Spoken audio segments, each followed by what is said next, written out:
ప్రార్థన చేసుకొని ఈ యొక్క రాత్రికాల సమయంలో దేవుని యొక్క వాక్యాన్ని విందాం. ప్రార్థన. పరిశుద్ధుడైన తండ్రి, నీ కొందనాలు, కృతజ్ఞతాస్తుతులు. నీ వాక్యం ద్వారా నీ ఆత్మ సహాయంతో నాయన ఈ రాత్రి మీరు మాతో మాట్లాడండి. నీ వాక్యాన్ని ప్రకటిస్తుండగా నీ యొక్క ఆత్మ సహాయాన్ని గురించి కృప చూపించి మీరు తోడుగా ఉండమని యేసుక్రీస్తు నామములో అడుగుచున్నాను తండ్రి, ఆమేన్. ప్రభు నామానికి మహిమ ఘనత ప్రభావాలు కలుగునుగాక. ఈ రాత్రికాల సమయంలో దేవుని యొక్క వాక్యాన్ని మనం విందాం. లూకాసు వార్త 19వ అధ్యాయము నేను చదువుతాను, జాగ్రత్తగా దేవుని యొక్క వాక్యం వినండి. ఆయన పట్టణముకు సమీపించినప్పుడు దానిని చూచి దాని విషయమై ఏడ్చి, నీవును నీ దినమందైనను సమాధాన సంబంధమైన సంగతులను తెలుసుకుని ఎడల నీకెంత మేలు, కానీ ఇప్పుడు అవి నీ కనులకు మరుగు చేయబడి ఉన్నవి. ప్రభువు నిన్ను దర్శించిన కాలమును ఎర్రకొట్టివి కనుక నీ శత్రువులు నీ చుట్టూ గట్టుకట్టి ముట్టడి వేసి అన్ని పక్కన నేను అరికట్టి నీలో నీ పిల్లలతో కూడా నేను నేల కలిపి నీలో రాతి మీద రాయిల్లిచున్న నీయని దినములు వచ్చినవి చెప్పాను. ప్రభు అయినటువంటి యేసుక్రీస్తు వారు శరీరధారిగా ఉన్నటువంటి దినాల్లో ఆయన మరి పాత నిబంధన గ్రంథంలో ఉన్నటువంటి ప్రవచనం జకర్యా గారి ద్వారా దేవుడు మాట్లాడినటువంటి ప్రవచనాన్ని నెరవేర్పుగా ప్రభు అయినటువంటి యేసుక్రీస్తు వారు మరి నూతన నిబంధనలో గాడిద మీద ఆయన ఎక్కి యెరూషలేము సమీపిస్తున్నప్పుడు అక్కడ ఉన్నటువంటి వారు హోసన్నా హోసన్నా జయమని పలుకుతారు. అయితే ప్రభు యెరూషలేము పట్టణాన్ని చూచి దాని విషయమై ఆయన ఏడ్చాడు అని దేవుని యొక్క వాక్యంలో వ్రాయబడి ఉంది. ఈ రాత్రికాల సమయంలో మన యొక్క వాక్యాంశం ఏంటంటే ప్రభు దర్శించినటువంటి కాలం. ఆనాడు యెరూషలేము పట్టణాన్ని ప్రభు దర్శించారు. పాత నిబంధనలో మనం చూస్తే ఆయన పెద్దల కాడిన ప్రవక్తను పంపించి తన మాటలు ప్రజలకు అందించారు. అయినా కానీ ఇజ్రాయేల్ ప్రజలు దేవుని యొక్క వాక్యానికి వారు లోబడలేదు, దేవుని మాట వినలేదు. తమ యొక్క హృదయాలు కఠినపరచబడి వారు దేవుని యొక్క వాక్యం వినకుండా ఉన్నారు. తద్వారా పాత నిబంధన కాలంలో ఇజ్రాయేల్ ప్రజలు అషూరు సామ్రాజ్యం వాళ్ళని బానిసలుగా తీసుకొని వెళ్ళింది. యూదులను తర్వాత ఇజ్రాయేలును అషూరును కూడా మొత్తం కలిపి బబులోను సామ్రాజ్యం వారు మరియు అషూరు మీద యుద్ధం చేసి దాన్ని లోపరుచుకున్నారు. అలాగే ఇజ్రాయేల్ ప్రజలు యూదులు అందరినీ కూడా వాళ్ళు బబులోను సామ్రాజ్యాన్ని తీసుకొని వచ్చారు బానిసలుగా. నూతన నిబంధనలో యేసుక్రీస్తు ప్రభువారు శరీరానికి ఉన్నటువంటి దినాల్లో యెరూషలేము పట్టణాన్ని చూచి ఏడ్చి, ఈ దినమందైనా నీవు దేవుని యొక్క వాక్యాన్ని చదువుకుందాం. నీవును నీ దినమందైనను సమాధాన సంబంధమైన సంగతులు తెలుసుకునేడం నీకెంత మేలు, కానీ ఇప్పుడు అవి నీ కనులకు మరుగు చేయబడి ఉన్నవి. ప్రభు అయినటువంటి యేసుక్రీస్తు వారు యెరూషలేమును దర్శించారు. ఆయన ఈ లోకంలో శరీరధారిగా వచ్చారు. ప్రభు దర్శించారు యెరూషలేము పట్టణాన్ని. మరి 12 సంవత్సరాల వయసు ఉన్నప్పుడు తన తల్లి అయినటువంటి మరియతో యేసేపుతో కలిసి యెరూషలేము వెళ్ళారు. ప్రభు పరలోక సేవ, తండ్రి తనకు అప్పగించినటువంటి బాధ్యత, పరలోక సంబంధమైనటువంటి ఆ సేవ విషయంలో ఆయన 3.5 సంవత్సరాలు పరిచయం చేసినప్పుడు యెరూషలేమును దర్శించి ఆయన ఏడ్చారు. ఎందుకు ఏడ్చారు? క్రీస్తు శకం 70 సంవత్సరంలో జరగబోతున్నటువంటి సంఘటన, ఇజ్రాయెల్ యొక్క భవిష్యత్తు, యెరూషలేము పట్టణం యొక్క నాశనం గురించి ప్రభు ముందుగానే ఆయన ఆ యొక్క పట్టణం మీదకి అక్కడ ఉన్నటువంటి ప్రజల మీదకి రాబోతున్నటువంటి ఉగ్రత ప్రభు గ్రహించి ముందుగానే ఆయన చెబుతూ ఉన్నారు. ఇదిగో ప్రభు నిన్ను దర్శించు కాలము నువ్వు ఎరుకొంటివి కనుక నీ శత్రువులు నీ చుట్టూ గట్టుగట్టి ముట్టడి వేసి అన్ని పక్కన నిన్ను అరికట్టి నీలో ఉన్న నీ పిల్లలతో కూడా నిన్ను నేల కలిపి నీలో రాతి మీద రాయి నిలిచి ఉన్న దినములు వచ్చునని చెప్పాను. ప్రభు అయినటువంటి యేసుక్రీస్తు వారు యెరూషలేము పట్టణంలో ఉన్నటువంటి ప్రజలకి జరగబోతున్నటువంటి ఆ యొక్క భవిష్యత్తులో జరగబోతున్నటువంటి ఆ నాశనం, ఆ ఉగ్రత ప్రభు తెలియజేసినప్పటికీ కూడా వారు దేవుని యొక్క మాట వినలేదు. నిర్లక్ష్యమైనటువంటి వైఖరి. మరి దాన్ని మనకు అర్థమైనటువంటి భాషలో చెప్పాలంటే దాన్ని టేక్ ఇట్ ఈజీగా తీసుకోవడం, సిల్లీగా తీసుకోవడం, ఏం కాదులే అనేటువంటి ఆలోచన. ఎందుకంటే ప్రభు అయినటువంటి యేసుక్రీస్తు వారిని యూదులు చులకన భావంతో చూసేవారండి. సామాన్యులు ఆయన అద్దుకున్నారు, సంపన్నులు ఆయన తోసిపుచ్చారు. యూదులు చాలామంది ప్రభు అయినటువంటి యేసుక్రీస్తు వారిని తిరస్కరించారు. అన్యులైనటువంటి వారు ప్రభువుని హత్తుకున్నారు. మరి ప్రభు వాళ్ళని ప్రేమించారు. వారి జీవితాల్లో ప్రభు కార్యం చేశారు. యాయేరు కుమార్తె కానీ, శతాధిపతి కానీ, మరి పాపాత్మురాలైన స్త్రీ కానీ, విచారమందు పట్టబడినటువంటి స్త్రీ కానీ, దేవుని యొక్క వాక్యంలో మనం చూస్తే చాలా చాలా సంఘటనలు ఉన్నాయి. కానాను స్త్రీ కానీ, మరి ప్రభువుని వాళ్ళు అర్థం చేసుకున్నారు. ప్రభు గురించి వాళ్ళు గ్రహింపు కలిగి ఉన్నారు. అలాగే రక్తస్రావం గల స్త్రీ ప్రభు వాళ్ళని స్వస్థపరిచాడు. ప్రభు అయినటువంటి యేసుక్రీస్తు వారిని వాళ్ళు బాగు చేశారు. ప్రభువుకు వారు కొంతమంది కృతజ్ఞత కలిగి జీవించారు. కానీ ఇజ్రాయేలు యూదులు మరి యేసుక్రీస్తు పట్ల చులకన భావం కలిగి ఉన్నారు. దేవుని యొక్క వాక్యాన్ని అంగీకరించలేదు. నిర్లక్ష్యమైనటువంటి వైఖరి, మాకేమేద్ది అనేటటువంటి అహంకార ధోరణితో వారు ఉన్నారు. మరి ప్రభు ఆ పట్టణం మీదకి, ఆ ప్రజల మీదకి కలబోతున్నటువంటి విపత్తును చూచి ఆయన ఏడ్చాడు. భవిష్యత్తు తెలిగినటువంటి దేవుడు ఏడ్చి వాళ్ళ కొరకు ప్రార్థన చేశారు. అంటే భవిష్యత్తు తెలిగినటువంటి దేవుడు వాళ్ళ విషయంలో వాళ్ళకి తెలియజేశారు. ఇదిగో ఈ దినమందు నేను సమాధానం సంగతులు మీకు చెప్తున్నా, మీరు వినట్లేదు.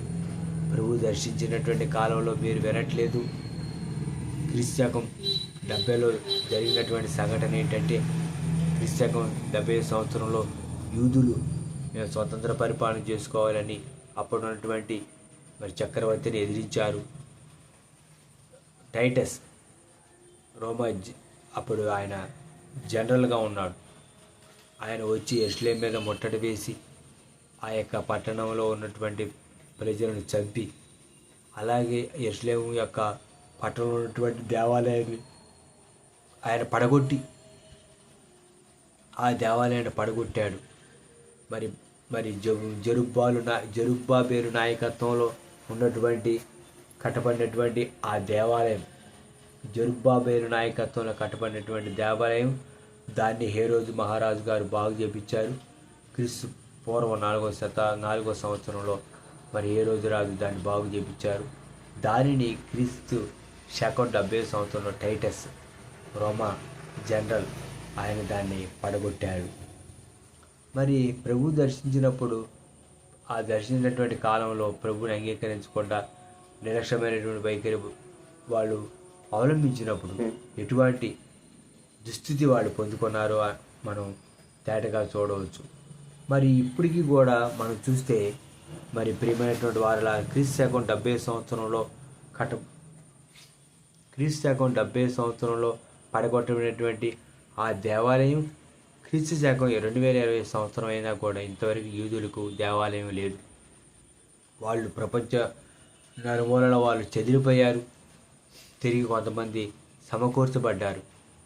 ఇప్పటికీ క్రీస్తు 70 సంవత్సరంలో యెరూషలేములో మరి దేవాలయం పడగొట్టబడింది. ఆ పడగొట్టబడిన దేవాలయం ఇంతవరకు కూడా క్రీస్తు 2020 సంవత్సరం అవుతున్నా కూడా ఇంతవరకు ఆ దేవాలయం కట్టబడలేదు. చూస్తే మనం మరి ప్రభు దర్శించాడు, ప్రభు వారికి సమాధాన సంగతితో తెలియజేశారు. కానీ వాళ్ళు అంగీకరించలేదు, వాడు త్రోసివేశారు. ఈనాడు అనేకులు మరి ప్రభు ధరిస్తున్నాడు. ప్రభు అయినటువంటి యేసుక్రీస్తు వారు ఈరోజు కూడా దర్శిస్తున్నాడు. ఎలా అంటే తన యొక్క వాక్యం ద్వారా.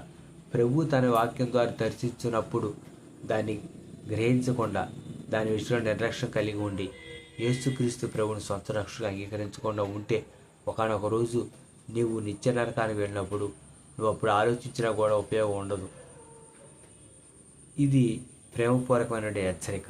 ఎందుకంటే మరి చాలామంది ప్రభువుని యేసుక్రీస్తు వారి సొంత రక్షగా అంగీకరించకుండా ఉన్నప్పుడు వాళ్ళ యొక్క భవిష్యత్తు ఎలా ఉంటుందో మరి ప్రభు అయిన యేసుక్రీస్తు అంగీకరించి ఆత్మీయంగా మరి ఉన్నతమైనటువంటి అనుభవం కలిగి ఆత్మీయ జీవితం ఎదిగినటువంటి వారికి తోటివారి యొక్క భవిష్యత్తు ఎలా ఉంటుందో వారికి గ్రహింపు కలిగి ఉంటుంది, గ్రహింపు కలిగింది. ఎందుకంటే రేపు ప్రభు అయిన యేసుక్రీస్తు వారిని అంగీకరించకుండా ఉంటే తమ పాపాలు ఒప్పుకొని యేసుక్రీస్తు ప్రభు రక్తం కడుక్కోకుండా ఉంటే రేపు పొందబోతున్నటువంటి ఆయన ఇచ్చాగ్నిలో వాళ్ళు పడేటటువంటి బాధ, యాతన, ఇరుకు ఏ విధంగా ఉంటుంది అనేది చాలామందికి గ్రహింపు కలిగి ఉంటుంది. అందుకనే ఈనాడు ప్రపంచమంతటా ప్రభు అయిన యేసుక్రీస్తు వారి దేవుడు అని ఆయన స్వార్థ ప్రకటిస్తూ ఉన్నారు. ఎందుకంటే ఆ యొక్క కలగబోతున్నటువంటి భవిష్యత్తులో వాళ్ళకి జరగబోతున్నటువంటి ఆ నిత్య అగ్ని, నిత్య నరకం వాళ్ళు వెళ్తారు అనే బాధ, వేదనతోనే చాలామంది ప్రభు అయిన యేసుక్రీస్తు వారి గురించి చెప్తూ ఉంటారు. అందుకని పౌలు గారు కూడా చూడండి ఏమన్నారు, స్వార్థ ప్రకటించినాడా నాకు శ్రమ, స్వార్థ ప్రకటించబడాలి. ప్రజలు పాపం ఒప్పుకొని పశ్చాత్తాపడి యేసుని సొంత రక్తం అంగీకరించాలి, తద్వారా పొందబోవాలి నిత్య జీవాన్ని వాళ్ళు పొందుకోవాలి. ఎందుకంటే మానవుడు చేసినటువంటి పాపాన్ని బట్టి నిత్య నరకం ఉంది కాబట్టి పాపంలో జీతం మరణం, ఆధ్యాత్మికమే పాపం అని దేవుని వాక్యం చెబుతుంది కనుక దాని ద్వారా వచ్చేటటువంటి మరి శిక్ష నరకం. ఎందుకంటే అందరూ పాపం చేశారు, దేవుడిచ్చే మహిమను పొందలేకపోయారు. కనుక ఈ రాత్రి ఆనాడు శరీరధారిగా ఉండే యేసుక్రీస్తు ప్రభువారు యెరూషలేము పట్టణాన్ని దర్శించినప్పుడు ప్రజలు ఆయన మాటలో పెడచెవిన పెట్టారు. ఆ యొక్క టైటస్ వచ్చి ముట్టడి వేసి ఆ పట్టణాన్ని ఏ విధంగా చేస్తాడో ప్రభువుకు తెలుసు. ఎందుకంటే ప్రభు భూత వర్తమాన భవిష్యత్తు కాలాలు ఎరిగినటువంటి వాడు, కాలానికి ముందు ఉన్నటువంటి వాడు, ఆయన కాలాతీతుడు. కాలాతీతుడైన యేసుక్రీస్తు ప్రభువారు కాలంలోకి వచ్చి భవిష్యత్తు కాలాన్ని ఎరిగినటువంటి దేవుడు. అందుకని ఏడ్చాడు, యెరూషలేమా యెరూషలేమా, కోడి తన పిల్లలను రెక్కల కింద దాచినట్టు నేను నిన్ను ఎన్నోసార్లు మరి నిన్ను కాపాడుదాం అనుకుంటే నువ్వు మాట వినలేదు అని ప్రభు ఏడ్చాడండి, ఏడ్చాడు. ఈనాడు చూడండి మరి ప్రభువుని అంగీకరించిన వాళ్ళ యొక్క భవిష్యత్తు తెలిసినటువంటి దైవజనులు, విశ్వాసులైనటువంటి వారు ఏడుస్తూ ఉంటారు. ఇదేంటి ఏడుతున్నారు ఇట్లా అని అనుకుంటూ ఉంటారండి. భవిష్యత్తు తిరిగినటువంటి వాళ్ళు ఏడుస్తారు, భవిష్యత్తు తిరిగినటువంటి వాళ్ళు నవ్వుతారు. అంతా బాగానే ఉందనుకొని. అందుకని యేసుక్రీస్తు ప్రభువారు చెప్పారు, దుఃఖపడువారు ధన్యులు, వారు ఓదార్చబడుదురు. ఈ లోకంలో నువ్వు కన్నీళ్ళు బాధ ఇరుకుతూ ఉంటే ఈ లోకయాత్ర ముగిసిన తర్వాత నీకు పరదేశంలో నీవు నెమ్మదిగా ఉంటావు. ఈ లోకంలో నువ్వు ఎప్పుడు సంతోషంగా నవ్వుతూ సరదాగా ఈ లోకంతో పాటు లోకంలో ఉన్నటువంటి ఎంటర్టైన్మెంట్ వాటికన్నిటికీ నువ్వు చెవియొగ్గి లోబడితే నువ్వు నిత్యాగ్ని గుండానికి వెళ్ళవలసి ఉంది. యేసుక్రీస్తు ప్రభువారు ఈ రాత్రి నీ వాక్యం ద్వారా ఆయన్ని దర్శిస్తూ ఉన్నారు కనుక యేసుక్రీస్తు యొక్క మాట విని ఆయనకు లోబడి పశ్చాత్తాపడి ప్రభువాని రక్తంలో కడుగు, నిన్ను పరిశుద్ధపరచు అంటే ప్రభు కడిగి నిన్ను పరిశుద్ధపరుస్తారు. యేసుక్రీస్తు ప్రభువారు చెప్పినటువంటి మాటను వాళ్ళు వినలేదు. అందుకని యెరూషలేములో క్రీస్తు శకం 70లో టైటస్ ఆ యొక్క దేవాలయాన్ని పడగొట్టాడు. ఆ ప్రాంతంలో గొప్ప వధ జరిగిందండి. చాలామంది చనిపోయారు. ఆ యొక్క కత్తివాత చేత ఆ యుద్ధంలో చాలామంది చనిపోయారు. కనుక ప్రభువు నన్ను దర్శిస్తున్నప్పుడే ఆయన యొక్క మాటను అంగీకరించి వినాల. ఇదే అనుకూల సమయం, ఇదే రక్షణ దినం.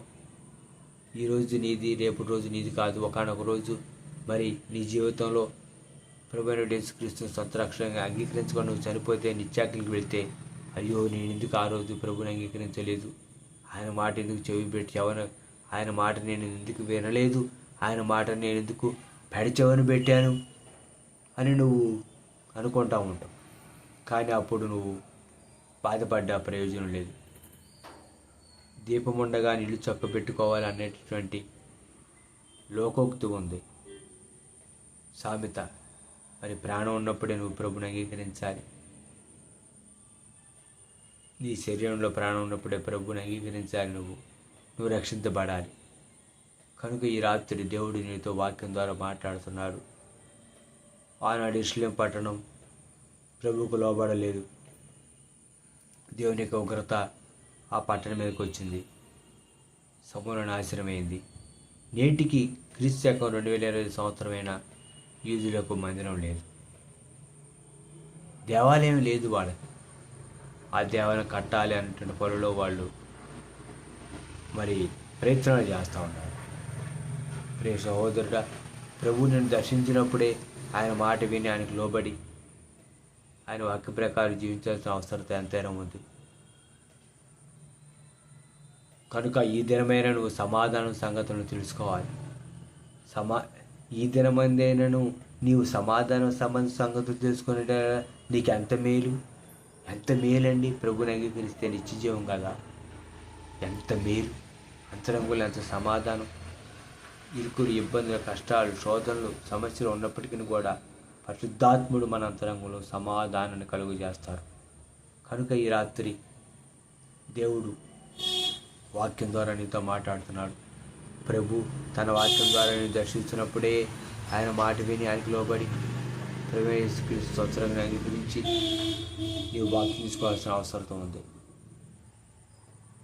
ప్రభు దర్శించిన కాలం దాటిపోయిన తర్వాత నువ్వు నీ జీవితంలో నీకు ఉన్నటువంటి సమయాన్ని, ఆ సమయంలో ప్రభు నీతో మాట్లాడినప్పుడు ఆయన మాటకు నువ్వు లోపడకుండా పేడ్చామని పెడితే నీ కొరకు గాఢాంధకారము సిద్ధం చేయబడింది. కనుక ఈ రాత్రి దేవుడు నీతో వాక్యం ద్వారా మాట్లాడుతున్నాడు. ప్రియ సహోదరి, ప్రియ సహోదరుడా, ఈ దినమందేను సమాధాన సంగతులు తెలుసుకున్నా నీకు ఎంత మేలు అని దేవుడు వాక్యం ద్వారా నీతో మాట్లాడుతున్నాడు. కనుక దేవుని యొక్క వాక్యాన్ని వినండి, ఆత్మీయంగా బలపడండి. మీ యొక్క సలహాలు, సూచనలు మా యొక్క స్క్రీన్ మీద ఉన్నటువంటి నెంబర్కి ఫోన్ చేయండి. అటు కృపా ప్రభు మనకు అనుగ్రహించును గాక. సబ్స్క్రైబ్ చేసుకోండి. సమస్త మహిమాగణత ప్రభావాలు యేసుక్రీస్తు ప్రభు కలుగును గాక. ఆమేన్. మన తండ్రి అయిన దేవుని ప్రేమ, మన ప్రభు కృప, పరిశుద్ధాత్ముడు మనకు ఎల్లప్పుడూ తోడే ఉండి నడిపించును గాక. ఆమేన్. ప్రార్థన చేసుకుందాం. ప్రభువా, ఎన్న మాటని వారి అంతరంగంలో భద్రపరచండి. నీ మాట ప్రకారం నడుచుకునేందుకు సహాయం చేయమని యేసుక్రీస్తు నడుచున్నాను తండ్రి. ఆమేన్. అంతవరకు ప్రభు కృప మనకి తోడే ఉండు గాక. దేవునికి మహిమ కలుగును గాక. ఆమేన్. స్తోత్రం.